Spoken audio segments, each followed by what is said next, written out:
Hi, I'm Morgan Jerimus with RT Book Reviews, and I'm joined today with Maureen Johnson. Hi, Maureen. Hello, I'm not going to make any faces. No faces today. She's already been warned. However, we are standing right in the middle of New York City. I know. I'm amazed that we haven't been hit by a cab yet. This is pretty crazy where we're doing this interview. Do you do all your interviews here? Or? Yeah, a lot of them, right on the street here in New York. Yeah, it's weird. You live right down the street, so it was pretty easy for you to Yeah, get here. I didn't understand when you said just meet me in the middle of the street, and I was like, okay, I guess. So here we are. I hope we don't get hit by a cab. I don't think we will. I think surprisingly we're safe. surprisingly quiet too. It is surprisingly quiet. Yeah. But even though we're here in New York, Yep. Your series, which I want to talk to you about, is not set here. No. It is set in London.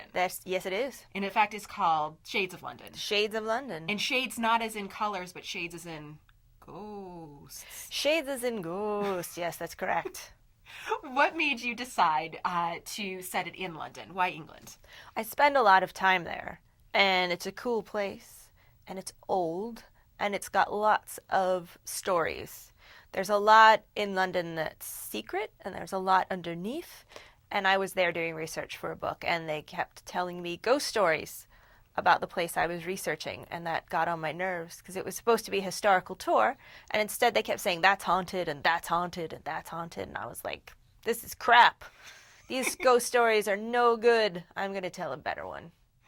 And yes, and you did tell a better one. In fact, the first in the series, The Name of the Star, won all sorts of awards. It was up for everything. Huge, like your fans are just rabid to get more. It's the most famous book in the world. In the world, yes. Is it? Oh, well, that's nice too. Yes. But I have to ask you, before you wrote the series, you did a lot in contemporary, YA, young adult, without the ghosts and the paranormal. A lot of your other series, they were more kind of family-based, a girl in her teens trying to find herself maybe and trying to deal with some family drama and things. Of course, Scarlett is one of your famous characters that a lot of fans really, really look to. What made you decide to still stay in contemporary times, but add a little bit of the scary to your stories? Well, I'd done it once before with Devilish. And 13 Little Blue Envelopes, while contemporary, I always consider to be kind of a fairy tale because it is a little unrealistic, but yeah, she's fun. Off on an adventure. She's off on an adventure. But I wanted to write a mystery, and it really just came together through a collection of interests. And this idea of being told all these ghost stories that were very subpar made me want to do a ghost story that was more active. I wanted an action ghost. And you chose one of the most famous bad guys in history. Jack the Ripper I don't want to say Jack the Ripper is the villain here, but it's very Jack the Ripper-esque in the murders that are happening in London. Yes. That Rory kind of stumbles onto and becomes part of, what's going on.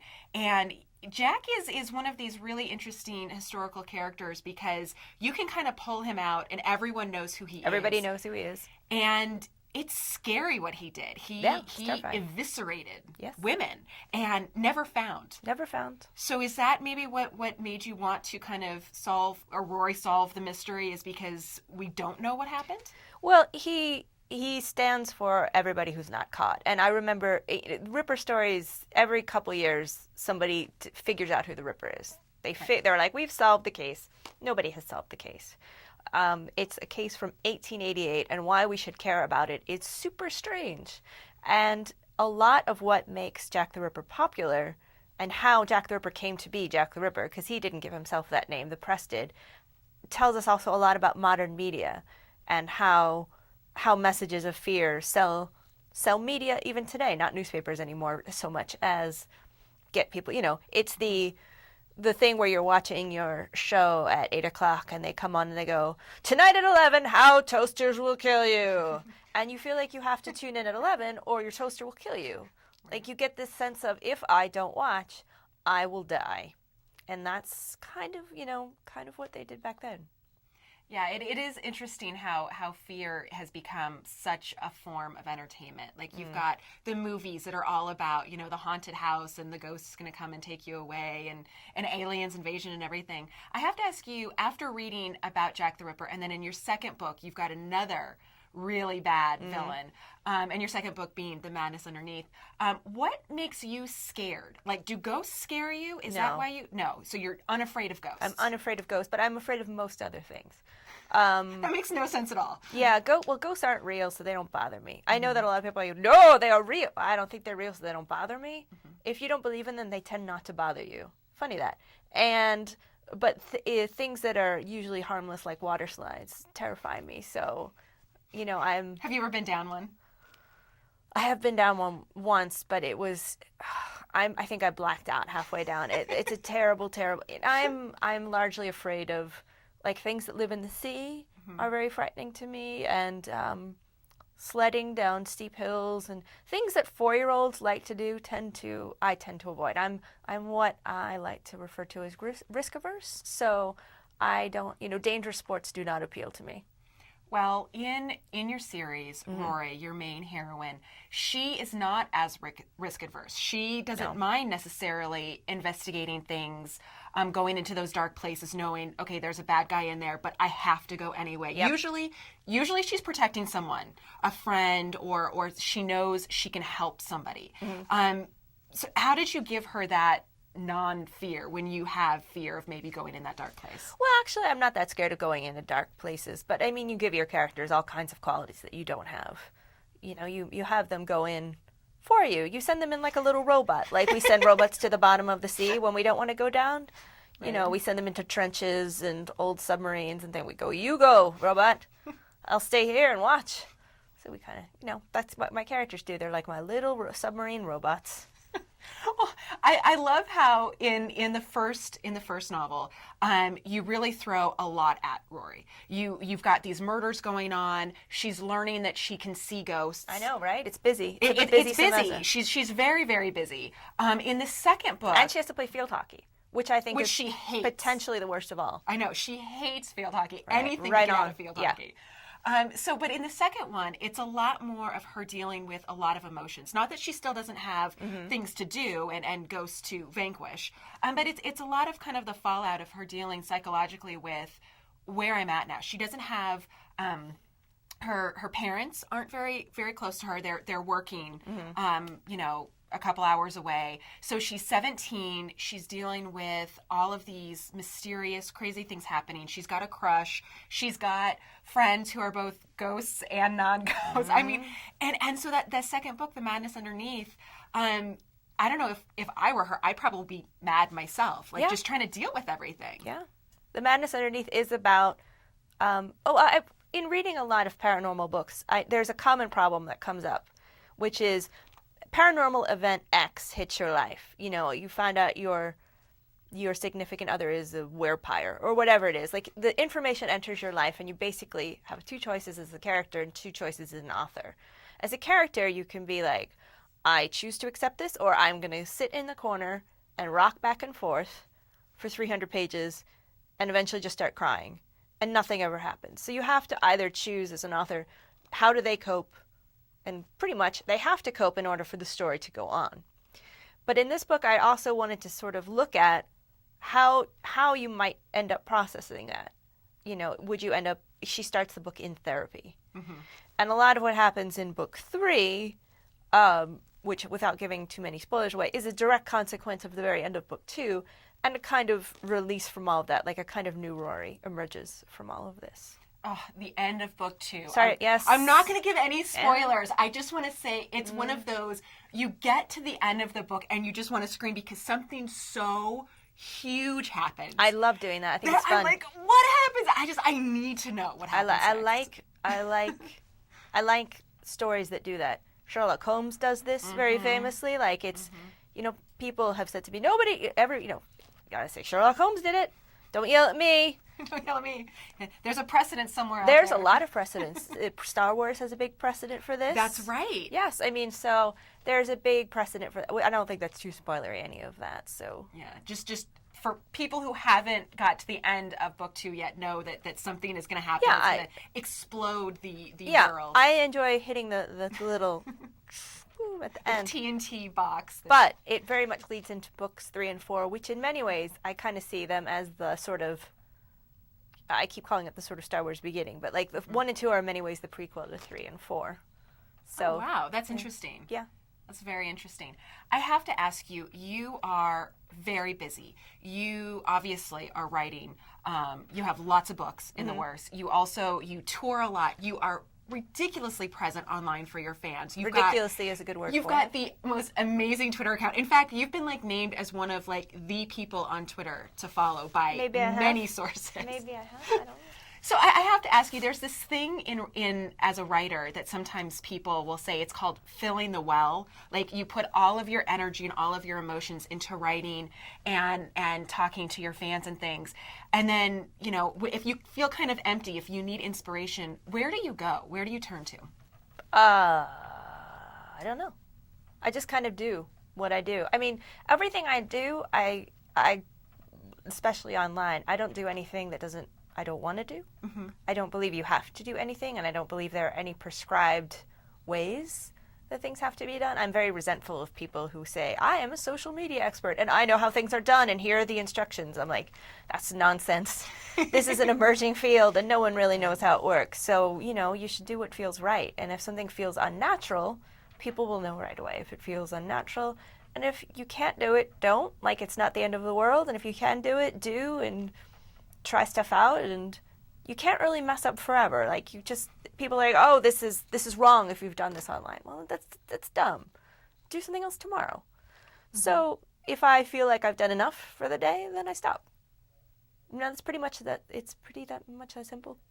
Well, I know what I get out of, I'm a follower. I know what I get out of following you, especially on Twitter. A lot of tweets? A lot of tweets, yeah. But also information about your characters, your stories, the things that you know, living here in New York City and you know, other writers and fans. And like you have some really, really fun stuff that you do that I totally follow. So I know what a fan gets out of doing that. As a writer, what do you get out of being present and communicating so much with your readers? I like talking to people. It's fun. It's pretty simple. I don't have any complicated kind of agenda behind it. When I used to work in an office, I used to do this thing to my friend who for some reason was forced to work in a little glass box. I would write these messages on the backs, the sticky side of Post-it notes, and I would slam them up against the window when he was least expecting it. And this is my equivalent of slamming Post-it notes up against the world's little tiny glass box. I would do it. I used to do it anyway. Even when I worked in theaters, I would just stick stuff on the walls. And now I have a little sticky board that everybody looks at, and I'm like, great. Oh, excellent. I have a very simple philosophy about things in general. I was going to say, I like that you don't overly complicate it. I like that. No. In fact, my lack of thinking things through is, I think, what benefits me. Because if I actually thought through some of the stuff that I've done, I would be like, do not do that. That is going to and then I just do it. I just say, oh, I'm going to do this thing, and then I end up doing it. And then suddenly I'm like, oh, I'm doing this thing, apparently. Well, you know, my next question is going to be, how much do you think through a series when you start a series like different. Shades in London? That's different. There's at least 4 books in this series. There's 4 books. There's 4 books. Do you start out book number 1 with an agenda, or do you let the characters work out what's going to be happening? Characters belong to me. You own the characters. They belong to me. They don't tell me what to do. I tell them what to do. You, go there. So, I don't believe in, you know, the muses and they speak to me. I'm like, no, I am the boss of you. I create you. I destroy you. I do what I want with you. I throw you down a hole. So I knew the whole thing. I mean, not every single word of it, but I knew that the sort of major points. There are 4 major points to be hit. Mm-hmm. I certainly knew all and if they're mysteries, you have to know the answers. Right. Although I have talked to authors where they say, I don't know who did it.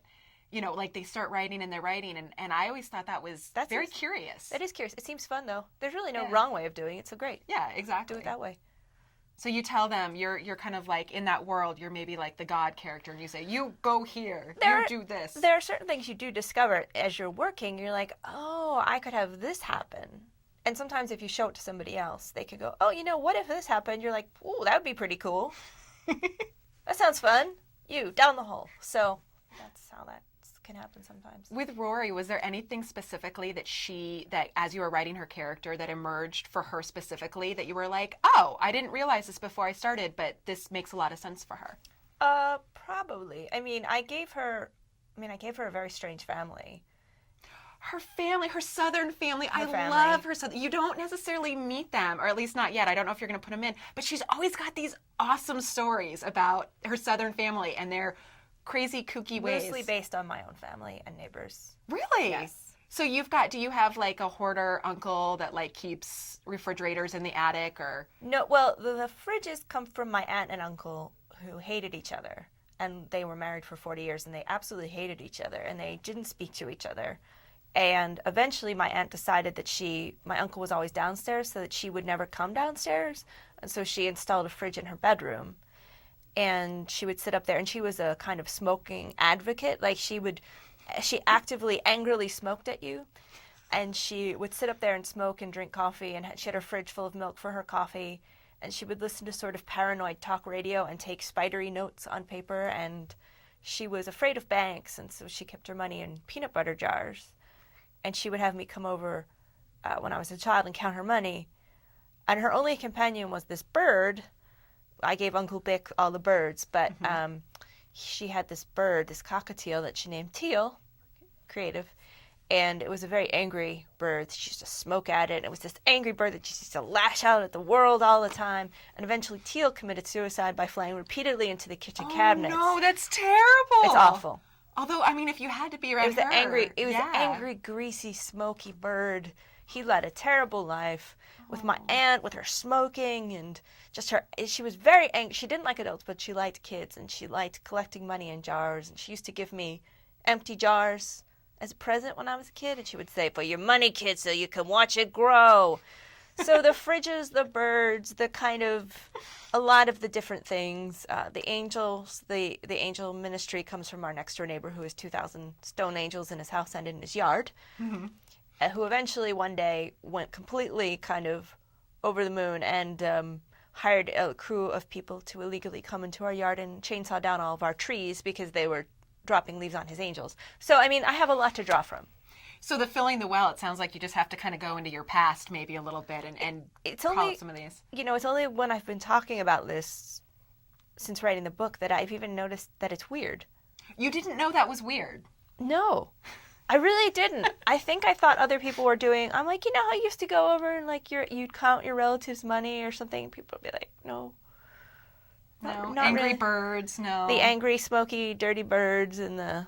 Yeah. See, when my aunt and uncle, that were married, when they didn't love each other anymore, they just got a divorce. They didn't, fight over upstairs, downstairs. She kept moving out. She would periodically move out. Or she'd run to my grandmother's house and say, I'm leaving. Like, all kinds of... It never stopped. They really, really hated each other. I mean, I could tell even darker stories about how much they hated it, but I won't. But there are dark ones. It was one of those couples that you kind of expected one of them to sort of, I don't know why they were married so long. They really hated each other. Well, do you, for the next 2 books in the Shades of London series, are you going to take us down south to like Louisiana so we get to see the characters based on your family? Or I can't, is it I'm not going to only reveal. in London? You're not going to tell me that if we're going to stay in London or not? I'm not going to tell you anything about books 3 and 4 except what book 3 is called. And it's called? The Shadow Cabinet. Shadow Cabinet. Mm-hmm. Shadow as in like I'm casting a shadow, or shadow like another way of saying ghosts? I can't tell you. This is not fair. You're being unfair right now. I don't care. Okay. Well, you know what? I'm just going to leave it at that and say, for anybody who hasn't tried out the Shades of London series, absolutely go and get it. This is book 2, The Madness Underneath. Yeah. And when you get to the end of book 2, you're going to be screaming for the Shadow Cabinet because you have to know what finds out next. And I'm going to throw something out here. I'm going to guess. Sure. Since the first 2 ended in like this complete maddening, climax that we have to know what's next. Mm-hmm. The Shadow Cabinet, are we also going to get a cliffhanger at the end of it? Something happens. Something big to get that number 4. It's not the same sort of thing that happens at the end of 2, but yes, something happens. Excellent. Well, we're going to leave it at that since you won't tell me anything else. I'm not going to tell you anything. Thank you so much for talking with me today. Thank you. We should probably get out of the middle of the street before the cabs come and run us over. I know, it's very dangerous.